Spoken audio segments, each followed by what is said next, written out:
বন্ধুরা, good morning and welcome back to my channel. তো আশা করি তোমরা সবাই ভালো আছো আর আমিও খুব ভালো আছি।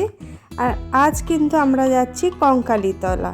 তো দেখো, আজকে আমরা বেরিয়ে পড়েছি সবাই আর এসে গেছি কঙ্কালীতলা। এই কঙ্কালীতলা কিন্তু বীরভূমের একটা বিশেষ স্থান। এটা কিন্তু আর একটা সতীপীঠ। সতীর একটি অঙ্গ কিন্তু এখানে পাওয়া গিয়েছিল, সেই জন্যই কঙ্কালীতলা এত বিখ্যাত বা প্রসিদ্ধ। আর তোমরা কি জানো, আগে এখন থেকে বেশ কিছু বছর আগে, 10 বছর আগে, এখানে এই মন্দির যে জায়গাটা তার চারপাশে ছিল গভীর জঙ্গল। এখন থেকে বেশ কিছু বছর আগে আমি এসেছিলাম, তখন দেখেছিলাম এখানে ছিল গভীর জঙ্গল এবং এখানে যথেষ্ট ভয় করতো আসতে। কিন্তু এখন তো চারিদিক খুব সুন্দর হয়ে গেছে, তাই আর ভয় করে না। খুব ভালো লাগছিল আমাদের মন্দির চত্বরে ঘুরতে। আর এই দেখো, এখানে কিন্তু মায়ের কোনো মূর্তি নেই, এখানে মায়ের ছবি আছে, সেই ছবিটিরই পুজো করা হয়। তো আমরা সকালবেলা সবাই এসে গেছি মন্দিরে পুজো দিতে। আজ কিন্তু বীরভূম থেকে আমাদের বাড়ি ফেরার পালা। তো তার জন্য আমরা ব্যাগপত্র নিয়ে রেডি হয়ে বাড়ি যাওয়ার পথে একেবারে মন্দির দর্শন করে যাচ্ছি। এই মন্দির দর্শন করতে আসার কথা ছিল আমাদের আগের দিনই, কিন্তু আমাদের খুব দেরি হয়ে যায়। আগের ভিডিওতে তোমরা নিশ্চয়ই দেখেছো, আমরা এসেছিলাম বোলপুর, সোনাঝুরি। ওখান থেকে কিন্তু কঙ্কালীতলা খুবই কাছে, কিন্তু যেহেতু সন্ধ্যা হয়ে গেছিলো, আমরা ঠিকঠাক গাড়ি পাচ্ছিলাম না, তাই আর আমরা এতদূর আর আসিনি। আমরা এখান থেকে বাড়ি ফিরে গেছিলাম।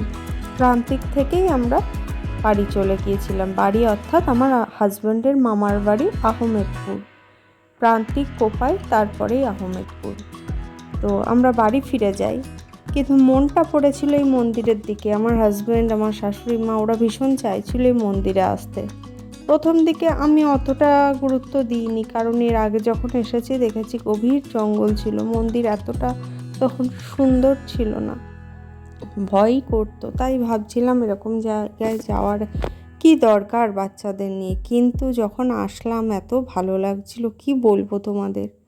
তো এই দেখো, মায়ের মুখ হয়তো খুব স্পষ্ট বোঝা যাচ্ছে না, তবে যতটা বোঝা যাচ্ছে দেখো, একটুখানি বোঝার চেষ্টা করো আর ভক্তি ভরে মায়ের প্রণাম করো।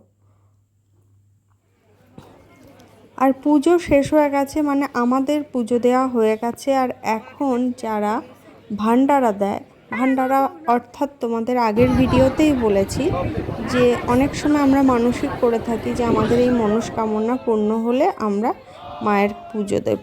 তো সেই পুজো দিয়ে সেই প্রসাদ সাধারণ মানুষের মধ্যে বিতরণ করা হয়। তো ওখানকার যারা পুরোহিত আছেন তারাই আমাদের বললেন যে যান, পাশে ভান্ডারার ব্যবস্থা হয়েছে, ওখান থেকে প্রসাদ গ্রহণ করুন।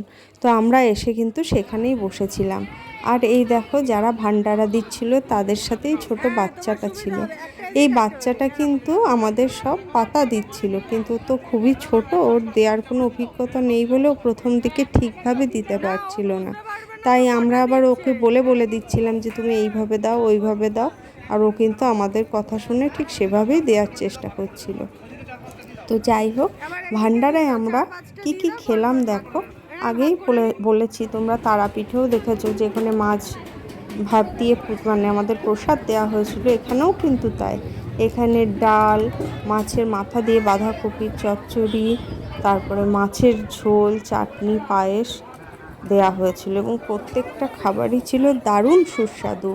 তো প্রথম ব্যাচেই আমরা বসে পড়েছিলাম, কারণ আমাদের ট্রেন ছিল দুপুর 2:30টার সময়, আমাদের আসারও তাড়া ছিল। আর যখন আমরা বসেছিলাম তখন কিন্তু এতটা ভিড়ও ছিল না, কিন্তু এখন খেতে খেতে দেখি বাইরে হয়ে গেছে প্রচণ্ড ভিড়। আর এই দেখো, মাছের পিসটা বেশ বড় ছিল, সবাইকে এরকম বড় বড় মাছের পিসই দিয়েছিল। তো এই অভিজ্ঞতা আমার কাছে কিন্তু একেবারেই নতুন, কারণ আমাদের এইদিকে তো জানোই পুজো মানেই কিন্তু নিরামিষ। আজও পর্যন্ত আমাদের বাড়িতে যদি আমরা কালী পুজো করে থাকি, সেখানেও কিন্তু নিরামিষ খাবারেরই ব্যবস্থা থাকে। আর এটা শুধু আমাদের বাড়ি বলে না, আমাদের এদিকে আমি যত জায়গায় গিয়েছি সব জায়গায় কিন্তু কালী পুজোতে নিরামিষ খাবারেরই ব্যবস্থা হয়। তবে এবার কিন্তু এই তারাপীঠে আর এই কঙ্কালীতলায় দুই জায়গাতেই কিন্তু দেখলাম আমিষ খাবারের ব্যবস্থা।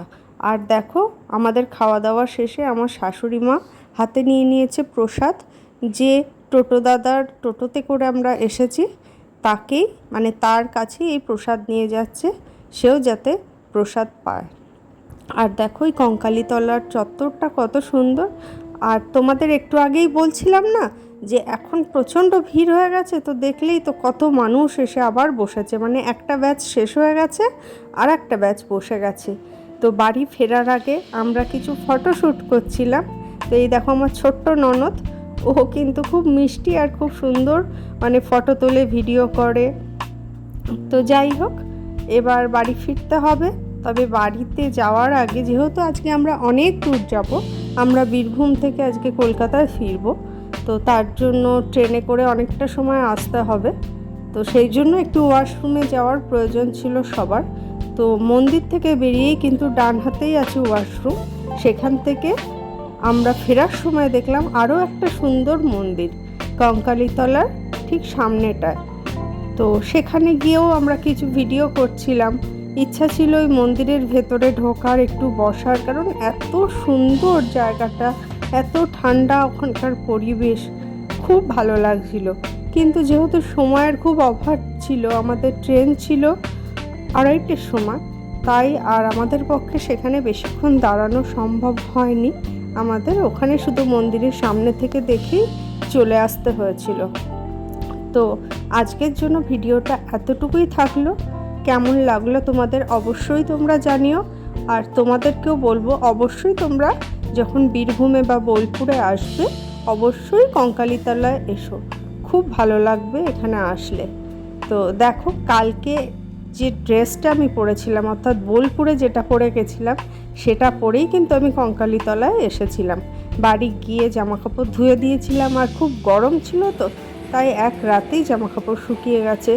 তো পুজো টুজো দিয়ে এবার বাড়ি ফেরার পালা। দেখো আমরা এসে গেছি কিন্তু প্রান্তিক স্টেশনে। এখান থেকে ট্রেনে করে আমরা ফিরে যাবো সোজা শিয়ালদা, তারপর বাড়ি। তো টাটা।